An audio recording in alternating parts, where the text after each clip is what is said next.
Top on our news at this hour, heavy clashes broke out in the Panjshir Valley between the Taliban and the resistance forces. As sporadic fighting has continued for days, the renewed offensive has disrupted the life in the region. The latest pro-Taliban social media accounts have claimed to have captured Panjshir, but these claims have not been verified yet. Anti-Taliban fighters in the valley say that they were battling to repulse heavy assaults. The renewed offensive comes after peace talks between the two sides broke down. The Taliban launched renewed attacks, including from the south of Panjshir, as well as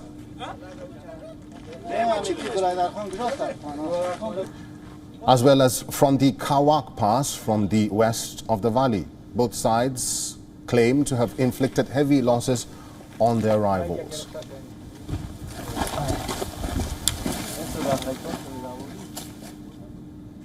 Even though social media is abuzz with the claims of Panjshir falling, Amrullah Saleh tweeted saying that resistance is the nom de guerre, or the name of war of everyone here. End of quote. فعلا در سنگرهای ما ادامه داریم، جنگ ما ادامه دارد، دشمن تارمار شده، فعلا این سرعت دست داشته ما دست طالب گرفتیمش، مرداش دست زمین ماند است اینجا پیشروی کل مردم. Leading the resistance fighters in Panjshir is Ahmad Masood, the son of anti-Soviet commander and Afghan war hero Ahmad Shah Masood. He commands a force of several thousand fighters made up of local militias and remnants of the Afghan army and special forces units. Most of them managed to escape before the Taliban captured Kabul. Joining him is Amrullah Saleh, the former vice president of Afghanistan. After Ghani fled the country, Saleh has declared himself as the caretaker president. Earlier, Saleh even said that the Taliban have blocked humanitarian access to Panjshir, calling on United Nations and world leaders to denounce this behavior. The Panjshir Valley is the last major holdout against the Taliban. Panjshir is a narrow valley in the Hindu Kush Mountains, located approximately 140 kilometers north of Kabul. It has limited entry points and its geography offers a natural advantage. The jagged snow-capped peaks offers a natural military advantage since defending units can use high positions to ambush attacking forces. For over 4 decades, the province has shown resistance to outside interference over the years.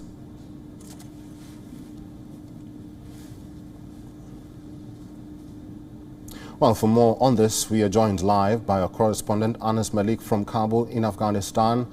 Anas Malik, good to see you and thank you very much for joining us at this hour. Celebrations in Kabul, but a new development has come in.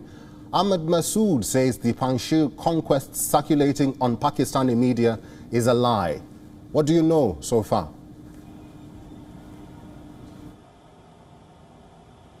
Well, we saw a section of the Taliban's media cell last night claiming that they have entered the valley of Panjshir. At least 4 social media accounts of the Taliban linked to the Taliban, including its Arabic account, official media account in Arabic. It tweeted that it had captured the province of Panjshir, whereas this was a claim that had been done.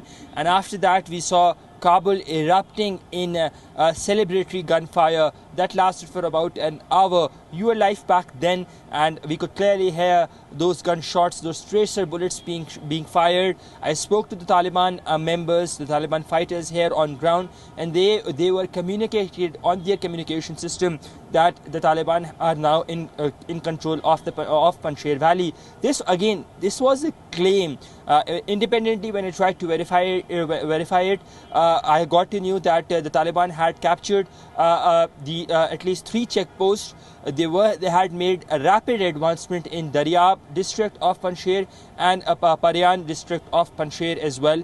These were rapid advancements. So independently, what I can confirm that no, the Taliban do not have the control of the province of Panjshir. After that, we saw a tweet coming in from Zabiullah Mujahid, the spokesperson of the Afghan Taliban. He said that he advised rather to the members to not do aerial firing and instead thank God. This is what the tweet had said. Afterwards, given that it was claim versus counter-claim, the counter-claim was that was put out by Amrullah Saleh, the former vice president, or some say as acting president of Afghanistan, who he said that he's very much in Panjshir. The Taliban have not made advancements. This is what Amrullah Saleh had said in his video message, because there were earlier reports of him having left the country. He has dismissed that.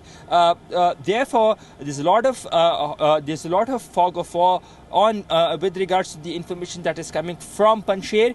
We understand that on the night of 30th of August, the Taliban had launched a fresh offensive on the province of Panjshir, and then just day before yesterday, in the night, the offensive had continued, and it had the scale of it had been enlarged by and large of that offensive, with reinforcement being sent, more tanks being sent as well.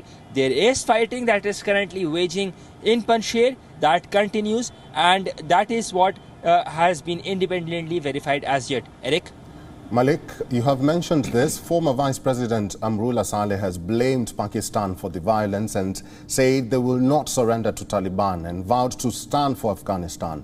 Do we know the status of Saleh's whereabouts, and how significant is Panjshir Valley in the region?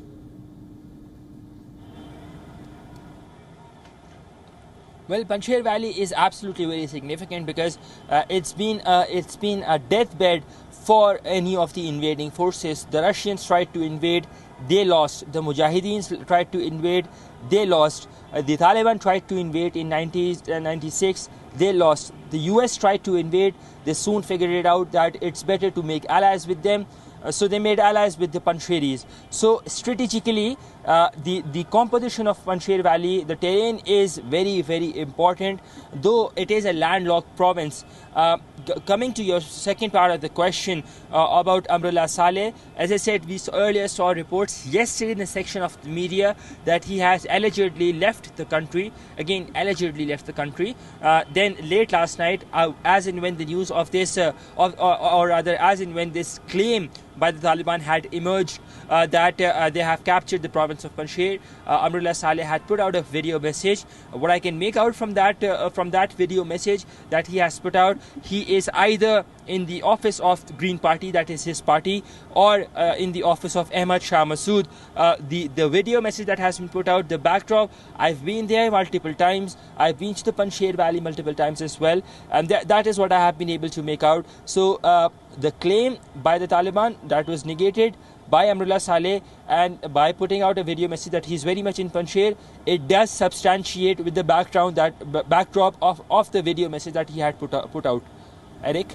Anas Malik, stay with us, because I want us to talk about something else that is happening in Afghanistan. Sources tell us that the Taliban may announce their government any time in the coming week. This comes amid reports that the group was likely to make the formal government formation announcement yesterday evening after Friday prayers.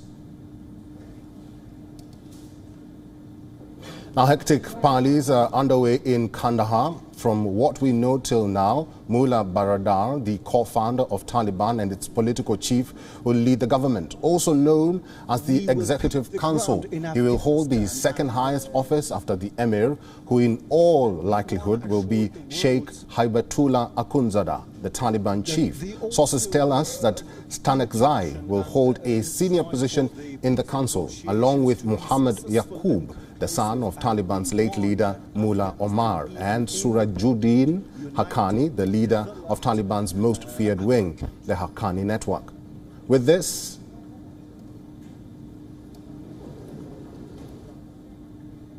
all right, we go live to our correspondent Anas Malik from Kabul in Afghanistan again. Malik, thank you very much for staying with us. Why was there a delay in announcing the new expected government by the Taliban? Well, to first off, we've been reporting since yesterday contrary to what the Western media had been reporting, and we had been reporting very responsibly for the fact that there was a likely announcement. There was no official confirmation on the announcement of the government that was to be done yesterday. So on that, given that our Taliban sources were saying that it is a likelihood. Why the delay? Well, there are some ministries that are yet to be finalized. Consultations and talks for that have been ongoing.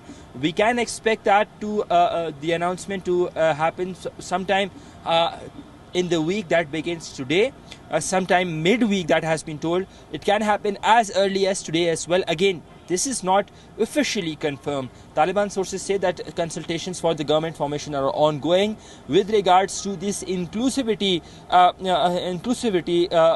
thing, with the fact that the international community would want an inclusive government, inclusive Afghan government that is being led by the Taliban. And the Taliban say they're in a fix primarily because they do not want any previous faces or any of those faces in their government who have been part of any previous governments that might include Abdullah, Hamid Karzai, Atanur, and so on and so forth. Therefore, the problem, or that remains the sticking point, and that is being worked out within the Taliban's leadership, that is being headed by the Amir of the Taliban, Hibatullah Akhundzada. Consultations in Kandahar are now complete. This is what I have learned very credibly, and the remaining part is to be done here in Kabul. What I can also confirm that the top tier leadership, that includes Mullah Abdul Ghani brother, Maulana Shahabuddin Dilawar, Mullah Zakir, Mullah Yaqub, and so on and so forth, and different other leaders, they have now arrived back in Kabul from Kandahar after completing their round of consultations, and they would be looking into this ministerial matters, and after that, once it's sorted, they will be seeking a formal approval from their Amir Hibatullah Akhundzada. Whereabouts of Hibatullah Akhundzada are currently unknown. There were conflicting reports that he has arrived in Kabul. Independently, it has not been verified as yet, but the last that I checked, the last that we knew, that Hibatullah Akhundzada was indeed in Kandahar. Eric? Okay, my final question to you, Malik, is you have been covering Afghanistan for some time now, and we have been reporting that the road ahead for the Taliban seems to be very bleak. Do you agree with this statement, and what are some of the challenges that awaits this new formation? Well, there are immense challenges for the Afghan Taliban's upcoming government. First being the financial challenge, the economic challenge. For instance, that there are banks are pretty much not functional. We saw Western Union and another money transfer company opening their operations for Afghanistan, and they are to go into operations from today. Again, the second bigger problem would be international legitimacy. The third would be with regards to these mass exodus and getting the airport operational. The fourth would be to guarantee human rights and the fact that life can come back to normalcy. The fifth would be women's rights, ensuring a more inclusive women-led government or women-participated government, which doesn't seem to be on the cards. So now, with regards to monetary crisis, I'll just give you an outlook on that. The government, or rather the acting governor of the Afghanistan Bank, the state bank, he has imposed a restriction of taking out money per person per week. It can be either be $200 or 20,000 Afghanis. The other problem would be with regards to these currency notes. Salaries are due in about 5 days from now. They haven't been paid for the past 2 months as well. So this would be the third month where service employees would be unpaid. What happens to the currency notes? Which currency notes are used? That also remains a problem, because Afghanistan does not print its own currency. They're printed in Poland and Norway. Who will place those orders? Who will make those payments? Will the currency notes of Islamic Republic be acceptable in the current Islamic Emirat? So lots of questions, lots of challenges that remain unanswered. The Taliban seem to give this semblance of being progressive, of being at the helm of it, but their statements would be taken with skepticism, would be taken with a pinch of salt, because for statements to transpire into actions on ground, that would take some time to be assessed and judged. Eric? All right, thank you very much. Live from Kabul, Afghanistan, Anas Malik, thank you very much for that update.